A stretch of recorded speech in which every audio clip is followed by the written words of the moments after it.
Just days before my life-changing international scholarship interview, my sister secretly stole my passport, and when I confronted her, my parents took her side, coldly saying, "Some opportunities just aren't meant for everyone." What they didn't know was that I had a backup plan, and their jaws dropped when they saw me on the national news accepting the prestigious award without them. The familiar unease settled in, a cold premonition that my sister would try to undermine my aspirations. I just hadn't anticipated her being so overt. Perhaps it's a sign. Bridget's sneer sent a shiver down my spine as I frantically searched my room for the third time. My passport, it had to be here somewhere. I placed it in my travel folder just yesterday, double-checked it before going to bed. Now, with less than 48 hours until my flight to Rome, it had vanished. I'm Olive, and for 19 years, I've been the family's disappointment. Not for any wrongdoing, quite the contrary. I study diligently, dream expansively, and worst of all, I refuse to accept that my younger sister is the focal point of our family's universe. "Mom," I called out, striving to keep my voice even. "Have you seen my passport?"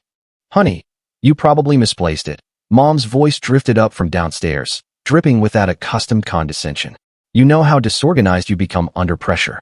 I caught Bridget's reflection in my mirror as she leaned against my doorway, idly twirling a strand of her flawless blonde hair.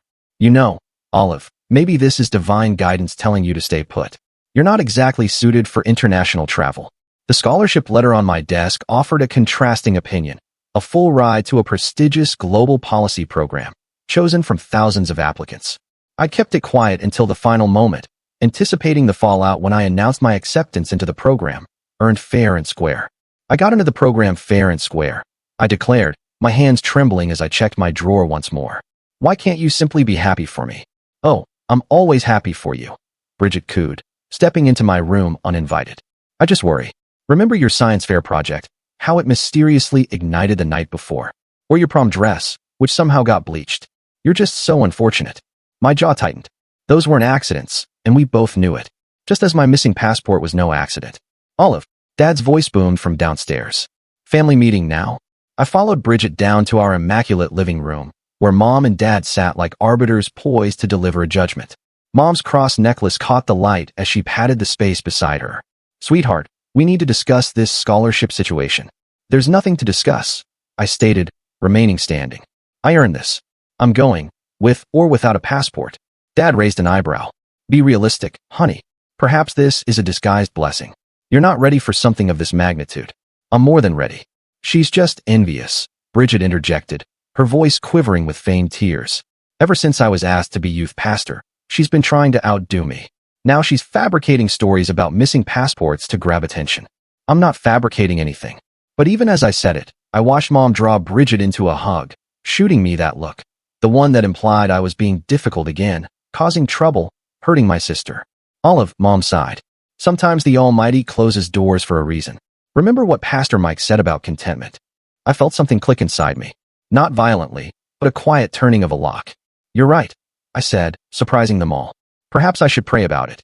"That's my girl," Dad smiled, relieved I was finally being reasonable. "I think I need some time alone," I added, heading for the stairs to process everything. "Of course, sweetie," Mom called after me. "I'll bring you some tea later." Back in my room, I closed the door and retrieved my phone. My hands were steady now as I typed a message to Jamal. "Operation Alpha is a go." His reply was instantaneous. "Backup passport ready. You sure about this?" I glanced at my window, where I could see Bridget in her room across the yard, already on FaceTime with her friends, likely disseminating news of my latest setback. She caught my eye and blew me a kiss. I thought about all the years of deliberate sabotage, the incessant gaslighting, the way they tried to impede my progress while lauding Bridget for every minor accomplishment.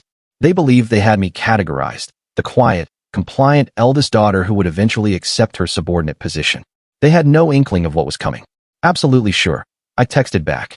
"See you at 5 a.m. I heard Mom's footsteps on the stairs, probably bringing the promised tea. Time to perform my role one final time. After tomorrow, they'd discover that some opportunities aren't meant to be denied, and that underestimating me was their gravest error. I wiped my face, ready to appear appropriately crushed when Mom knocked. Let them believe they had triumphed. In less than 48 hours, they'd grasped just how mistaken they were about everything, especially about me. Mom's tea sat untouched on my nightstand, growing cold while I feigned sobbing into my pillow. Through my bedroom wall, I could hear Bridget's dramatic phone conversation. "I just feel so bad for her," she was saying. She's always been, fragile. I checked my phone. 9:47 p.m. time to initiate the next phase. I walked downstairs, ensuring my steps sounded adequately dejected. Mom, Dad, can we talk? They were in their customary positions. Dad in his recliner, Mom on the couch with her devotional book. They exchanged that familiar glance they always shared when confronting my episodes. Of course, sweetheart, Mom patted the couch. We've been concerned about you. I sat down, clutching my phone like a lifeline. I need to know if you've seen my passport, the one I lost a few months ago. Dad's head snapped up. Months ago? What do you mean, months ago? Oh, I said, letting my voice waver. I guess I never mentioned it.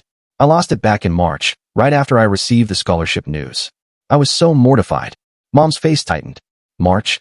But you just got the scholarship letter last week. Actually, I pulled up my email. I received it in February. I just didn't know how to tell you. You've been lying to us? Dad stood up, his face contorted. For months? Just like you're lying about taking my passport. I shot back. Bridget appeared in the doorway, perfectly cued. How dare you accuse us? Mom, Dad, she's just trying to blame everyone else for her mistakes again. I'm not stupid, I said, standing up. You've been undermining me for years. The science fair project? I saw you in the garage with matches the night before. My prom dress? You were doing laundry right before it got accidentally bleached. You're being ridiculous. Bridget's eyes welled with tears. Mom, make her stop. Olive, Mom's voice turned sharp. Apologize to your sister right now. No. The word came out calm, resolute. I'm done apologizing for existing. That's enough. Dad slammed his hand on the coffee table. Go to your room until you can show some respect. I turned to leave, then paused. You know what's interesting? When I lost my passport in March, I went to get a replacement right away. The office said it would take 6 to 8 weeks to process. The silence in the room was deafening. That was 5 months ago, I continued. Plenty of time for a new one to arrive, don't you think? Mom's face paled. Bridget stopped her feigned crying. You're bluffing, she whispered. I pulled out my phone again, this time opening my photos. Here's me at the passport office. Date stamp, March 15th. And here's the receipt. And look, here's the tracking number showing it was delivered in May. If you have another passport, Dad said slowly, where is it? I smiled. Somewhere safe, where none of you can access it.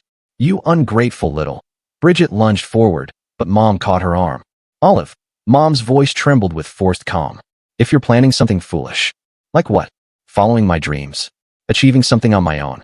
Or did you mean foolish like stealing your sister's passport and lying about it? I never, Bridget started. Save it, I cut her off. I don't need the passport you took. I don't need your approval. And I definitely don't need your prayers. I headed for the stairs, but Mom called after me. We only want what's best for you. I turned back one last time. No. You want what's easiest for you. There's a difference. Back in my room, I locked the door and opened my laptop. A message from Jamal popped up. Everything's set for tomorrow. You okay? I thought about the years of psychological manipulation, of being told I was overreacting, imagining things, being difficult. I thought about Bridget's innocent act, Mom's religious manipulation, Dad's dismissive sighs. Better than okay, I replied. They finally revealed their true selves. My phone buzzed with text from Bridget. You're making a huge error. Mom and Dad are truly distressed. Why do you always have to spoil everything? Please don't do this to our family. I blocked her number. Through the wall, I could hear her having another meltdown, Mom and Dad rushing to console her. The golden child's aura was fading, and she knew it. I checked my hidden backpack one last time. Backup passport, scholarship documents, plane ticket. In less than 8 hours, I'd be on my way to the airport with Jamal. Let them believe they had won tonight. Let them think their perfect family facade was still intact. Tomorrow would change everything. I set my alarm and lay down, not even attempting to sleep. The time for being the quiet, understanding sister was over. Tomorrow, they'd discover what happens when you push someone too far, and I couldn't wait. The house was silent at 4:45 a.m. when I slipped out of bed, already fully dressed. I had barely slept, but adrenaline kept me sharp as I retrieved my hidden backpack from the crawl space behind my closet. My phone vibrated. Jamal. Outside in 5. You ready? I took one last look around my room. 18 years of memories, most of them painful. The cross mom hung over my bed for protection. The family photos where Bridget always stood front and center. The desk where I'd studied late into the night, fantasizing about escape. On my pillow, I left a note. Some doors are meant to stay closed. Don't try to find me. The third stair from the bottom always creaked, so I stepped over it. In the kitchen, I could smell coffee. Dad must have set the automatic timer for his morning devotion. The pot gurgled quietly, like it was guarding my secret. A floorboard creaked upstairs. I froze. Another creak, followed by footsteps. Someone was awake. I ducked behind the kitchen island just as Bridget appeared at the top of the stairs. She was heading to the bathroom, her eyes half closed with sleep. I held my breath until I heard the bathroom door click shut. My phone buzzed again. Here. I crept to the front door, turning the handle millimeter by millimeter. The hinges had other plans. They groaned, as if announcing my departure to the entire house. The bathroom door opened. Olive. Bridget's voice was sharp with suspicion. I didn't answer. Instead, I yanked the door open and bolted. Mom. Dad. Bridget screamed. She's leaving. Jamal's car idled at the curb, headlights off. I sprinted across the lawn as lights flicked on upstairs. Olive Grace James, don't you dare. Dad's voice boomed from their bedroom window. I threw myself into Jamal's car. Go, go, go. He floored it just as my parents burst through the front door in their pajamas. In the rearview mirror, I watched Dad run halfway down the driveway before stopping, realizing he was barefoot. Holy. Jamal laughed, taking the corner too fast. That was intense. Keep driving, I said, my heart pounding. They might follow us. Already accounted for that. He took 3 random turns, then pulled into a 24-hour grocery store parking lot. We'll switch to my sister's car. They don't know that one. As we transferred my bags, my phone exploded with notifications. Mom, come home right now, young lady. Dad, you're making a terrible mistake. Bridget, I can't believe you'd hurt our family like this. Mom, we're calling the police. Dad, your mother is crying. Bridget, everyone will know what you did to us. I turned off my phone. You okay? Jamal asked as we pulled onto the highway in his sister's Honda. Better than okay, I said, watching the sunrise paint the sky pink. I'm free.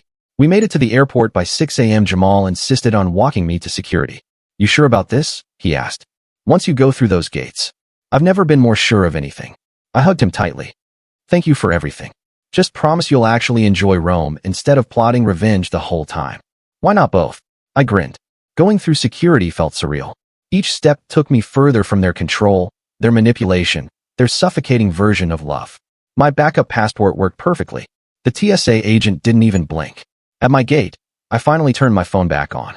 Hundreds of messages, dozens of missed calls. But what caught my eye was Bridget's latest Instagram post, a selfie of her looking sad in my bedroom. Caption reading, Sister's Night In. Some people don't understand that family comes first. The comments were already rolling in. You're such a good sister. She doesn't deserve you. Praying for your family. I smiled and opened my own Instagram, and used for months. I posted a single photo, my boarding pass to Rome with the caption, some people don't understand that freedom comes first. Then I turned off my phone, tucked it away, and watched through the terminal window as my future arrived in the form of a Boeing 747. Now boarding flight 1852 to Rome, the announcer called.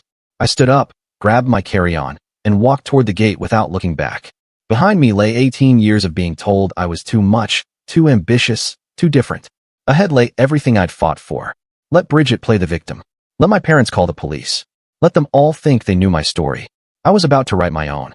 Rome hit me like a symphony. Beautiful, overwhelming, and nothing like the sheltered life I'd left behind. Standing outside Leonardo da Vinci International Airport, I finally turned my phone back on.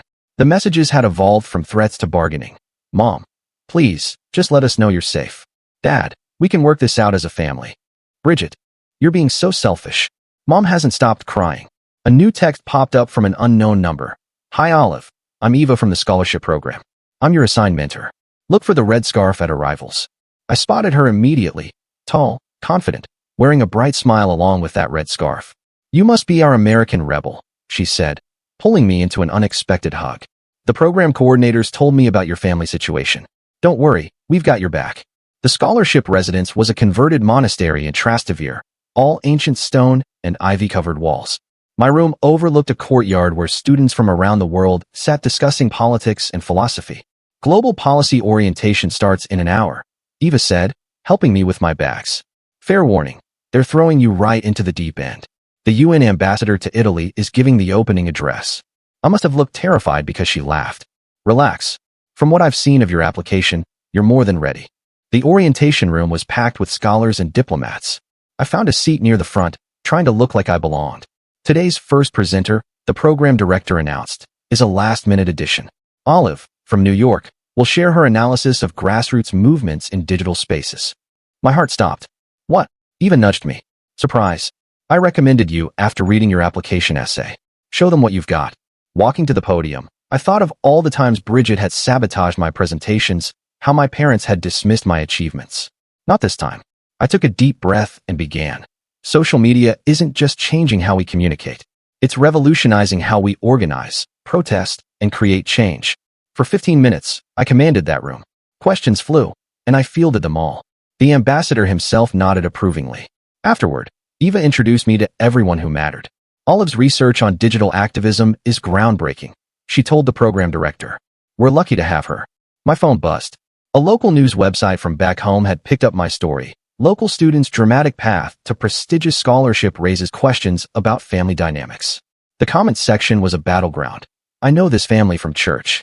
There's more to this story. Good for her for breaking free. What kind of sister steals a passport then? I saw Bridget's latest post. A tearful video about praying for those who abandon their families. The comments were less sympathetic than usual. Didn't your sister win some big scholarship? Why would anyone steal their sister's passport? Maybe there's a reason she left. Eva peered over my shoulder. Your sister, the golden child? Or she was, I said. Well, she's about to be overshadowed. The program wants to feature you in their international promo video. Filming starts tomorrow.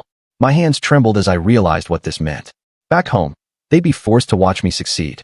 No more concealing my achievements. No more pretending I was the problem. That night, I sat in the courtyard with other scholars, sharing stories over wine and pasta. For the first time, I felt seen, understood, valued. My phone lit up with a news alert. Rising Leader Award nominee announced. Olive from New York selected for global innovation. Eva appeared with a bottle of champagne. Congratulations, though. You might want to check your email first. The program director had written, your presentation today was exceptional. We'd like you to speak at the awards ceremony next month. International press will be present. I imagined Bridget's face when she saw the news. Mom and Dad trying to explain to their church friends why they never mentioned their daughter's accomplishments. You're smiling, Eva observed. Thinking about home. Thinking about justice, I replied. She clinked her glass against mine. To justice, then, and to the family we choose. Under the Roman stars, surrounded by people who celebrated instead of suppressed me, I felt something shift. This wasn't just about vengeance anymore. It was about becoming who I was always meant to be. My phone buzzed one last time. A text from Dad. We saw the news. We need to talk. I turned off my phone and rejoined the group, where someone was proposing a midnight tour of the Colosseum. Let them squirm. Let them wonder. Let them watch. I was done concealing my brilliance. And now, our special international segment. The news anchor's voice filled my family's living room back in New York. A remarkable story of academic excellence and perseverance. Through Jamal's group chat updates, I could picture the scene perfectly. Mom dropping her coffee mug, Dad frozen in his recliner, Bridget's perfectly curated mask cracking as my face appeared on their TV screen. Olive from Westchester, New York, has been named this year's Rising Leader Award recipient, the anchor continued. Her groundbreaking work on digital activism has caught the attention of global policymakers. The camera cut to my interview, filmed in front of the Trevi Fountain. I'd worn red, Bridget's signature color, just to add a twist. Success isn't about proving others wrong, I said on screen, looking directly into the camera. It's about proving yourself right. Sometimes the people closest to you can't see your potential. That doesn't make it any less real. Jamal's text came seconds later. Holy, your sister just stormed out. Your mom's trying to call the station to correct some misinformation. The local Facebook groups were exploding. Isn't that the James family's daughter? Their church always made it sound like she was troubled. My kid went to school with her sister Bridget. There were rumors. I watched it unfold through social media. Bridget's carefully constructed image was unraveling in real time. You said she wasn't going anywhere. Bridget's voice echoed through their house, according to Jamal's play-by-play. You said she'd fail. Mom's damage control started immediately. She posted in the church group. So proud of our Olive. We've always supported her dreams. Proud mama. The comments were merciless. Wasn't this the daughter you said was finding herself? Didn't your other daughter post about her abandoning the family? Pretty sure you told my wife she was lost last Sunday. Dad tried calling again. Olive, please. Your mother's reputation at church. I let it go to voicemail. Bridget's Instagram followers were jumping ship. Her latest tearful video about family loyalty backfired spectacularly. Didn't you steal her passport? My cousin goes to your school. Everyone knows what you did. Maybe focus on your own achievements instead of sabotaging others. She deleted the video, then her entire account. Eva found me watching the chaos unfold from my apartment balcony. Family drama justice, I said, showing her the local news website. They dug up my old academic records, straight A's, science fair wins, debate team championships, all the achievements my family had minimized or ignored. Your sister's youth pastor position, Eva read from her phone. They're reconsidering it due to character concerns. I hadn't planned that part, but karma has its own agenda. Look at this. Eva pointed to another notification. The scholarship program's PR team had released my full schedule of speaking engagements. I'd be addressing the European Parliament next month. My phone lit up with a text from Mom. People are asking questions at church. Please call us. We can explain everything. Then Dad. This isn't very Christian of you, Olive. And finally Bridget. You've ruined everything. I hope you're happy. I was. Eva poured 2 glasses of wine. To watching them squirm. To living well, I corrected her. It really is the best revenge. My phone buzzed again. This time it was Jamal. You need to see this. He'd sent a video from outside my old house. News vans lined the street. A reporter was interviewing neighbors. They always favored the younger one. That poor girl, working so hard while they praised her sister. The church is launching an investigation into the family's behavior. Mom had locked herself inside. Dad wasn't taking calls. Bridget's friends were distancing themselves publicly. Their perfect family facade was crumbling, and they had no one to blame but themselves. The UN wants you to expand your speaking tour, Eva mentioned casually. 3 more countries, all expenses paid.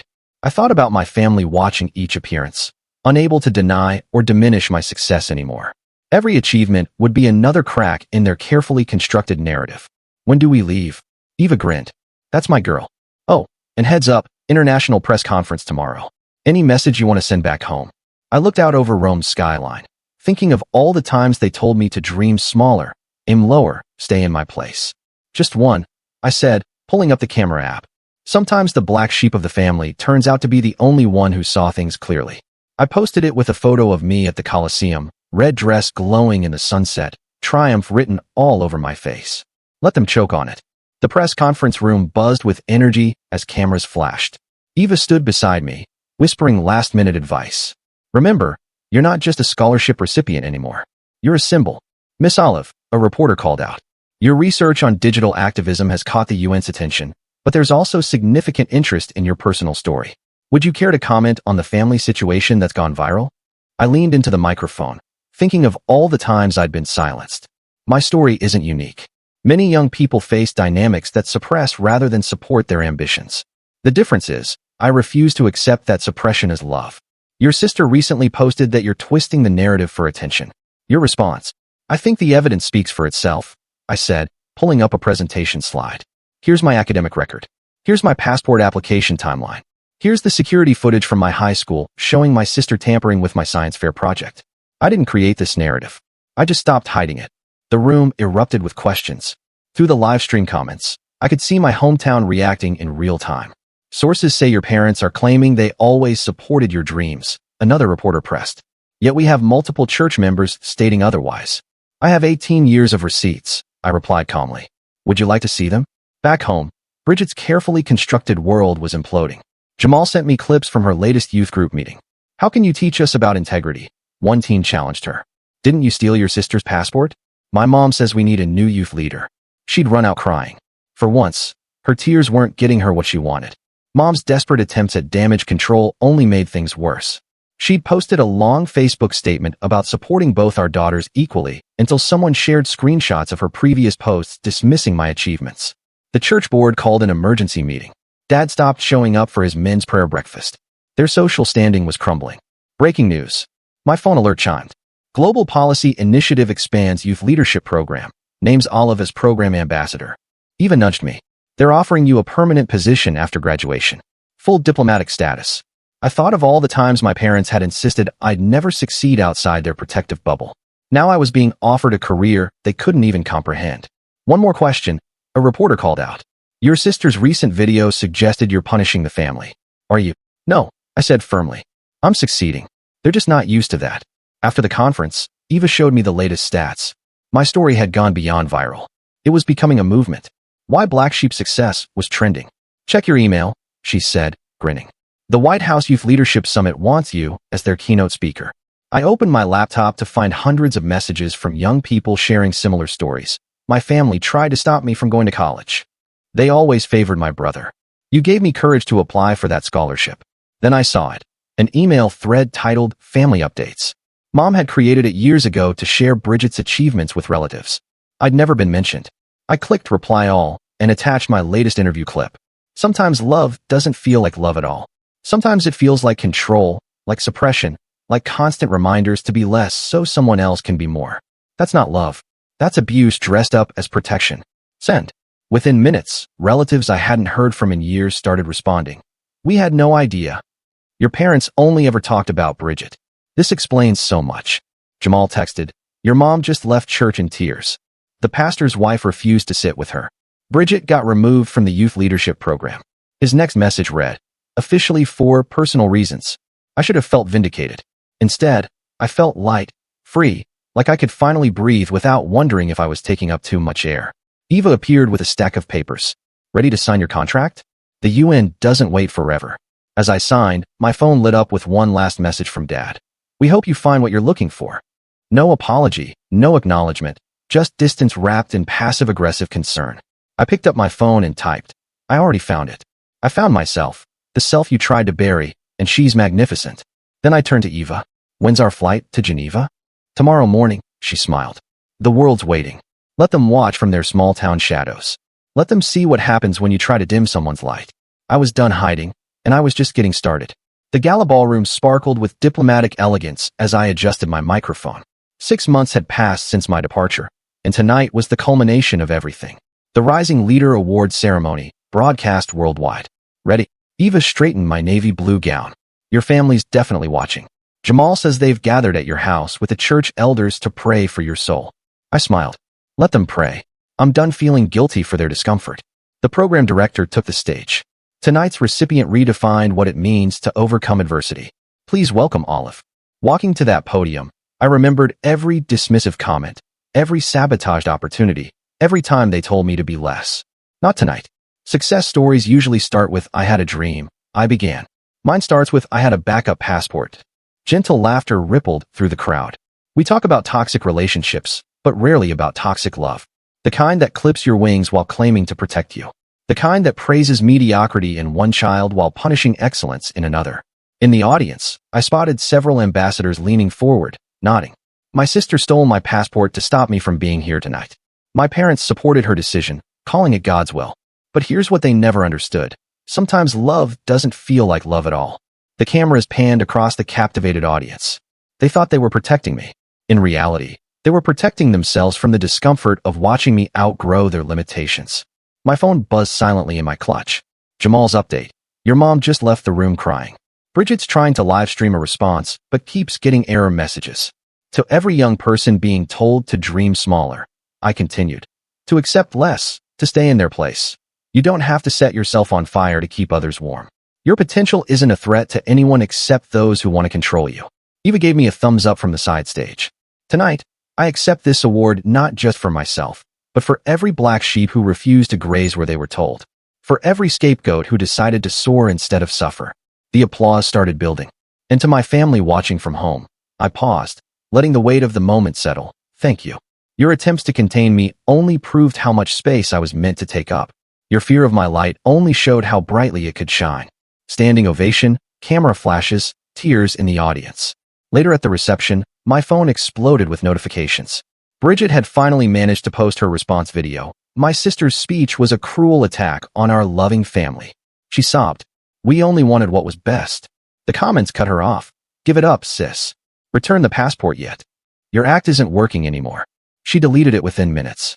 Eva appeared with a group of UN officials. They want to expand your speaking tour. Asia, Africa, South America. Your story is resonating globally. My phone lit up with a text from Mom. We hope you find what you're looking for. The same message as before. Still no apology. Still no acknowledgement. I handed my phone to Eva. Block their numbers. All of them. You sure they're not watching to understand? They're watching to find weaknesses. To prove they were right about me all along. I'm done performing for their approval. A reporter approached with one last question. What makes you most proud of your journey? I thought about the scared girl who'd hidden a backup passport. The sister who'd endured years of sabotage. The daughter who'd been told her dreams were too big. That I got here on my own, I said, even when no one believed I should. After the cameras left, Eva found me on the balcony. Your story's been picked up by major networks. They're calling you the voice of a generation. And your family? Your aunt called the program office. Apparently, Your parents are taking a break from church leadership to focus on family healing. I laughed.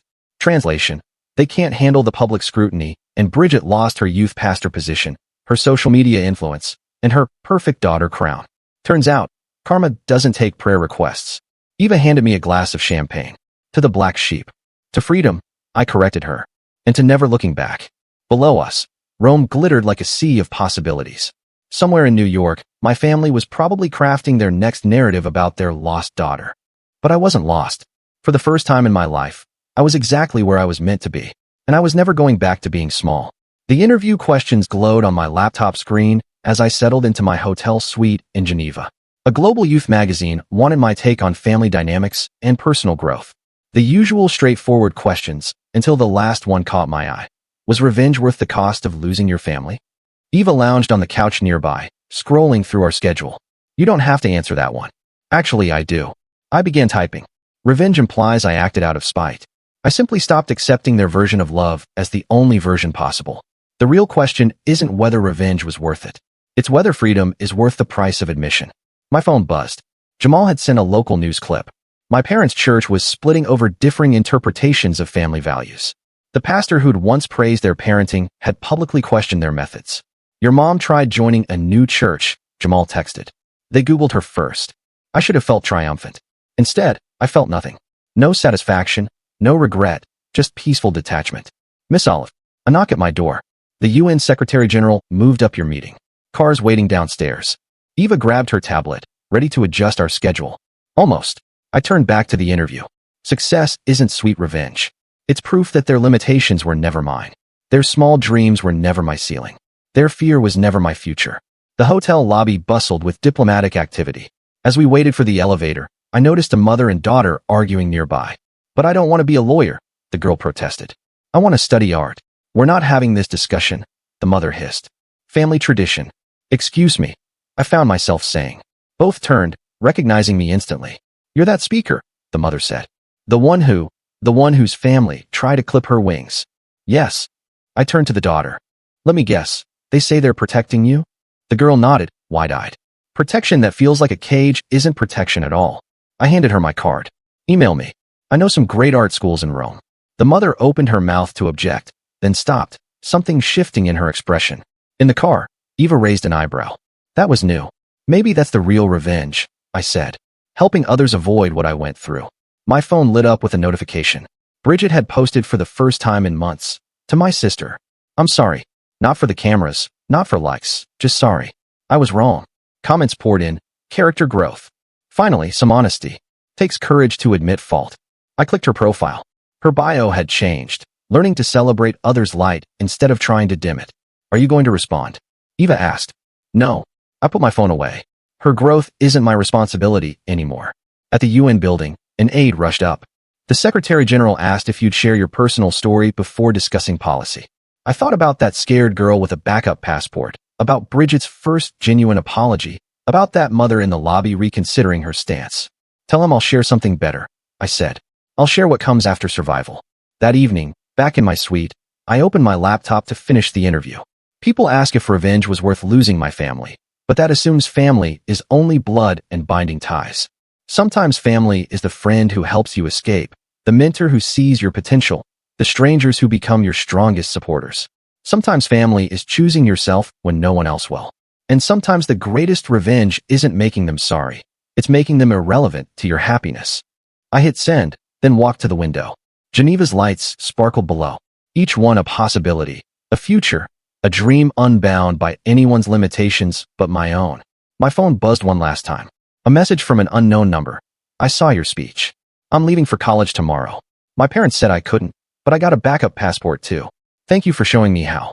I smiled, remembering that first taste of freedom on the flight to Rome. Good luck, I typed back. The world is bigger than their fears. Eva appeared at my door. Car's here. Ready for your TED Talk. I grabbed my notes, catching my reflection in the mirror. No more shadows in my eyes. No more tension in my shoulders. Just strength, purpose, and the quiet confidence of someone who chose herself. Ready, I said, stepping into the hallway. Let's go help some more black sheep fly. Behind me, my phone lit up with another message from Bridget. Whatever it said could wait. I had a future to build, and it was brighter than any past they tried to trap me in. That was the sweetest revenge.